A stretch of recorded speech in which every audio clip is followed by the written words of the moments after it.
तर अदानी आणि पवारांच्या भेटीबाबत माहिती नाही असं सुप्रिया सुळे यांनी म्हटलंय। चर्चा ऐकायला आम्ही खिडकीला कान लावून बसलो नव्हतो अशी प्रतिक्रिया विजय वडेट्टीवार यांनी सुद्धा दिलेली आहे अदानी आणि शरद पवार यांच्या भेटीवर। तर अदानी आणि शरद पवार भेटीचा महाविकास आघाडीशी संबंध नाही असं संजय राऊत यांनीही म्हटलंय। कोणी ते ना मला माहिती। काल पवार साहेब खूप लोकांना भेटले, ते ना मला माहिती। काल पवार साहेब खूप लोकांना भेटले। तो त्यांचा प्रश्न आहे, त्यावर आम्ही काही बोलणार नाही। आणि कोणी कोणाला भेटावं हा विषय आमचा नाहीच।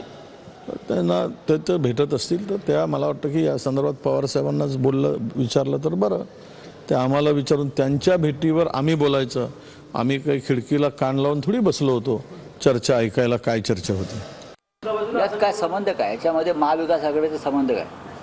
अडाणी हा काही कळीचा मुद्दा नाही आहे। आम्ही धारावीच्या प्रकल्पातल्या ज्या अटी आणि शर्ती आहेत त्याला विरोध आहे आमचा। माननीय शरद पवार आणि गौतम अडाणी यांचे फार जुने संबंध आहेत, पण आमचा धारावीला जो विरोध आहे त्यांना देण्याला, तो ज्या पद्धतीनं सरकारनं अध्यादेश काढलाय त्याच्यामध्ये संपूर्ण मुंबईची लूट आम्हाला दिसते। शरद पवार साहेबांना सुद्धा ज्या अटी शर्ती निर्माण केल्या त्या सुद्धा मान्य होणार नाहीत।